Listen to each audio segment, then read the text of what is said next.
Dans le cadre du cours de neurologie de 3e bachelier, il nous a été proposé d'analyser le problème d'une ophtalmoplégie droite douloureuse causée par un anévrisme de l'artère communicante postérieure.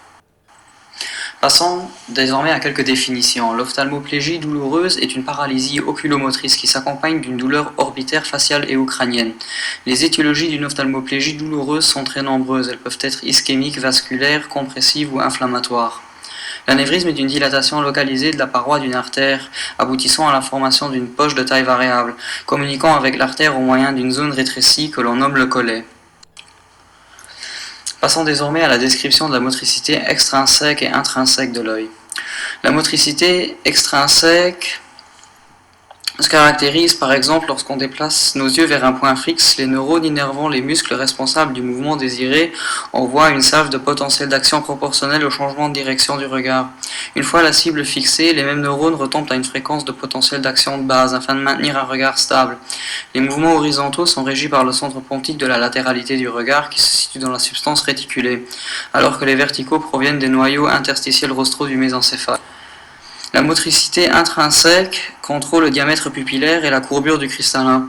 Les fibres orthosympathiques provoquent une dilatation pupillaire et un étirement du cristallin. Les fibres parasympathiques auront donc l'effet inverse. Passons à l'anatomie vasculaire.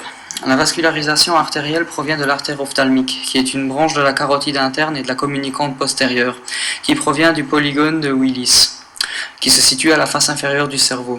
Le drainage veineux, lui, se fait par deux veines ophtalmiques, une inférieure et une supérieure. Ces veines se rejoignent ensuite au niveau du sinus caverneux, mais l'inférieur repart aussi par le plexus veineux ptérygoïdien.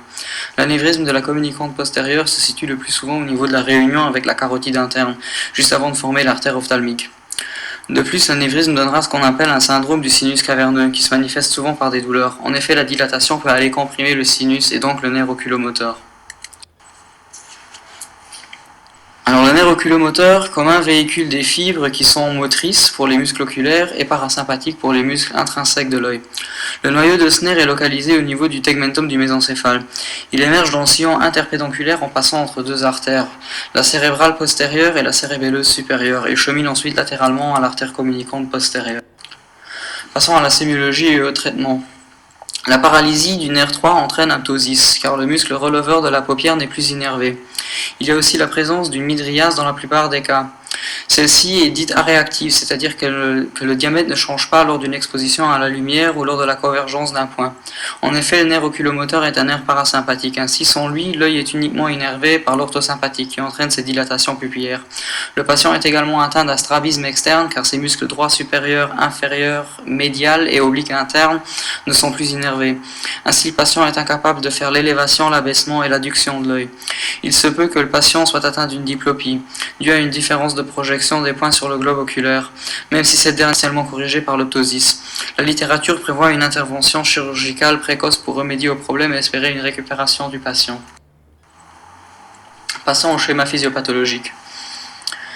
J'ai décidé de le faire commencer par l'anévrisme de la communicante postérieure, puisqu'elle va être à l'origine de la compression du nerf 3 au niveau parasympathique et aussi des fibres motrices.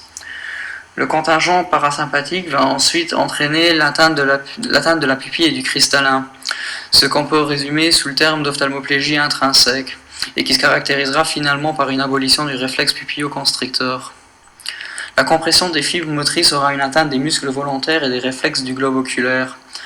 Ceci peut être résumé sous forme d'une ophtalmoplégie intrinsèque. De plus, on peut rajouter qu'un ptosis se manifestera à la consultation. Pour rendre plus simple cette problématique, on pourrait affirmer que l'anévrisme de la communicante postérieure comprime le nerf 3. L'atteinte parasympathique abolit ainsi les capacités d'accommodation du cristallin et le changement de diamètre pupillaire. L'atteinte des fibres motrices ne permet plus d'assurer la motricité volontaire de l'œil qui se caractérise par la paralysie de celui-ci.